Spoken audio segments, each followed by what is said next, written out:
ভারতের মধ্যে আমরা যারা সংখ্যালঘু মুসলমান আছি, আজও আমরা মসজিদে নামাজ পড়ি, আজও আমরা নারায়ে তাকবীর আল্লাহু আকবার বলি, আজও আমরা কোরআন পড়ি। আর তাই ভারতের বাইরে বাংলাদেশে যারা হিন্দু আছে, বাংলাদেশের মুসলমানের যতটা বাংলাদেশের অধিকার, হিন্দুরও ততটাই অধিকার। বাংলাদেশে হিন্দুদের, সনাতনীদের জয় শ্রীরাম বলার অধিকার আছে, তাদের মন্দিরে পুজো করার অধিকার আছে। তুমি সেই অধিকার থেকে খর্ব করছো। এত সাহস তুমি পেলে কোত্থেকে? এত বুকের পাটা পেলে কোত্থেকে? এত দম তুমি পেলে কোত্থেকে? তোমার দেশ তো একটা ছুঁচ বানাতে পারে না। ভারত থেকে পেট্রোল যায়, ভারত থেকে গ্যাস যায়, ভারত থেকে গরু যায়, ভারত থেকে চাল যায়, ভারত থেকে আটা যায়। তোমার এলাকাতে, তোমার দেশে একটা গম পেশার চাকতিও নেই। আর সেইখানে তুমি সেখানে সনাতনী হিন্দু ভাইদের প্রতি অত্যাচার করছো। আজ যদি ভারতের বুকে ভারত সরকার, এখানকার মৌলানা, এখানে মৌলবী তোহা সিদ্দিকী, সিদ্দিকুল্লাহ চৌধুরী, এদেরকে যদি ধর্মীয় নেতাদের যদি গ্রেপ্তার করে ফেলে, আজকে মসজিদগুলোকে যদি বন্ধ করে দেয়, তাহলে কেমন হবে? তাহলে কেমন হবে? তাই বলতে চাই ভারতের স্বরাষ্ট্রমন্ত্রীকে, বলতে চাই ভারতের প্রধানমন্ত্রীকে, বলতে চাই ভারতের বিদেশ মন্ত্রীকে, ইমিডিয়েট তোমরা ভারত থেকে যত রপ্তানি হয় জিনিসপত্র বন্ধ করো। ভারত থেকে যে বর্ডারগুলো আছে, বর্ডারগুলো সিল করে দাও। আজকে আমরা কি দেখতে পাচ্ছি? এই ভারতবর্ষে আজকে ওখানকার হাসিনা বুবু, সে পাকিস্তানে গেল না, সে আফগানিস্তানে গেল না, সে জাপানে গেল না। আমাদের মমতা বুবুর কাছে যিনি ফটো তুলতো, মমতা খালার কাছে এলো না, গেল মোদির কাছে আশ্রয় নিতে, আশ্রয় নিতে। আজকে মমতা বুবু, মমতা খালা, মমতা আপা, তুমি তো প্যালেস্টাইনের জন্য মোমবাতি জেলে রাস্তায় নামো, নামো, সনাতনীদের জন্য নামো। তুমি তো মুসলমান দেখলে আল্লাহু আকবার বলো, তুমি তো মুসলমান দেখলে নারায়ে তাকবীর বলো, মুসলমান দেখলে আল্লাহু আমিন বলো। আর পুজোর সময় মা দুর্গার কাছে ফিতে কেটে বলো, জয় দেবী সর্বভূতস্যৈ নমস্তস্যৈ নমস্তস্যৈ। সাত্বিক ব্রাহ্মণ হয়ে যাও। ও ব্রাহ্মণের মেয়ে, সনাতনীদের উপর অত্যাচার হচ্ছে, আগুন জ্বলছে বাংলাদেশে, এই আগুনের ছিটে আমাদের রাজ্যও পড়বে। তাই তুমি চুপ করে বসে আছো কেন? কেন নিকোপ্রস্তার রেটে আছো? কেন তোমার দল রাস্তায় নামবে না? 26 সালে মুসলমান ভারতবর্ষের নাগরিক হিসেবে প্রতিবাদ জানাচ্ছি, একজন মহামান্য হাইকোর্টের আইনজীবী হিসেবে প্রতিবাদ জানাচ্ছি। নোট করে ইউনূস সাহেব, ভারতবর্ষ ভাগ হয়েছিল ধর্মের ভিত্তিতে।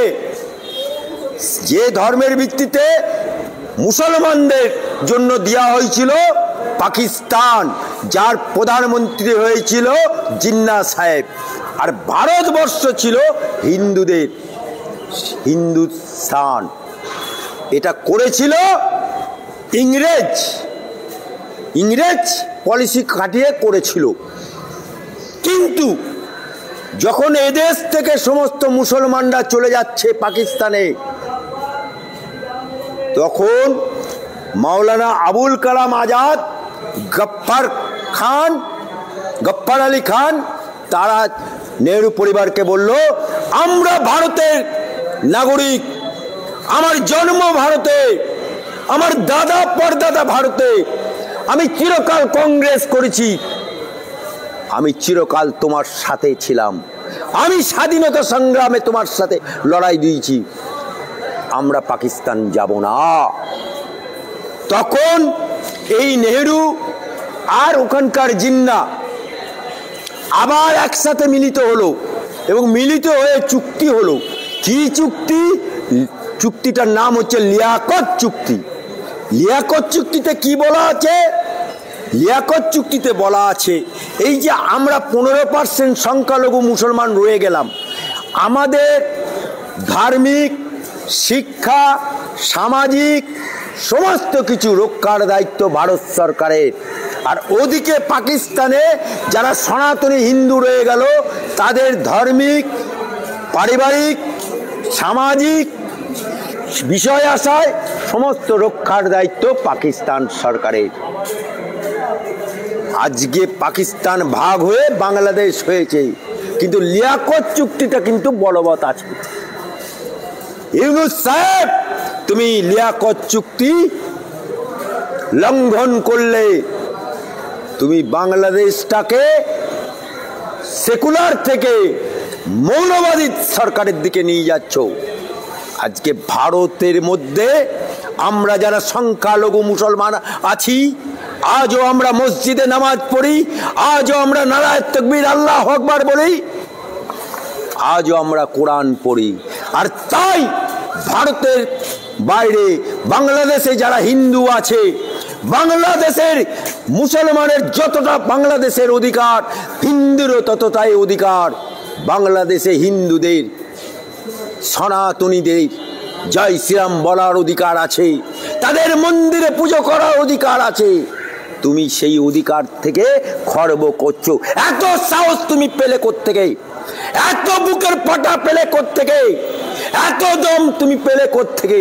তোমার দেশ তো একটা ছুঁচ বানাতে পারে না। ভারত থেকে পেট্রোল যায়, ভারত থেকে গ্যাস যায়, ভারত থেকে গরু যায়, ভারত থেকে চাল যায়, ভারত থেকে আটা যায়। তোমার এলাকাতে, তোমার দেশে একটা গম পেশার চাকতিও নেই।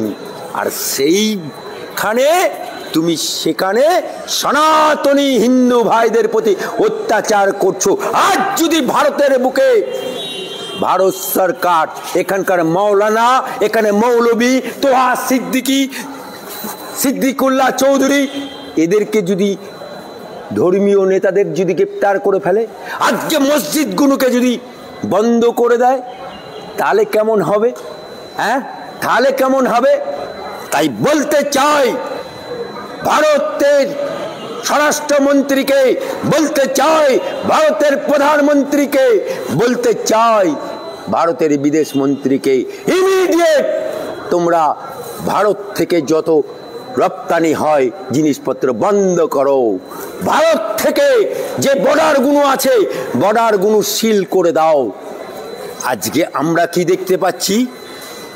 এই ভারতবর্ষে আজকে ওখানকার হাসিনা বাবু, সে পাকিস্তানে গেল না, সে আফগানিস্তানে গেল না, সে জাপানে গেল না।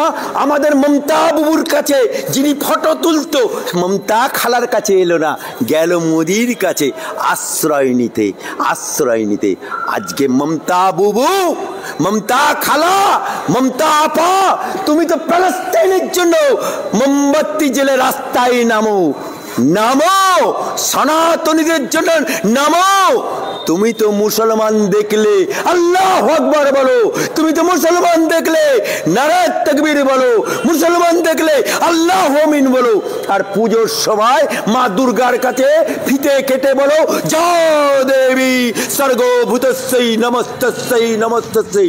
সাত্বিক ব্রাহ্মণ হয়ে যাও। ও ব্রাহ্মণের মেয়ে, সনাতনীদের উপর অত্যাচার হচ্ছে, আগুন জ্বলছে বাংলাদেশে, এই আগুনের ছিটে আমাদের রাজ্যও পড়বে। তাই তুমি চুপ করে বসে আছো কেন? কেন নিকোপ্রস্তা রেটে আছো? কেন তোমার দল রাস্তায় নামবে না? 26 সালে মুসলমান ভোট নিতে হবে বলে।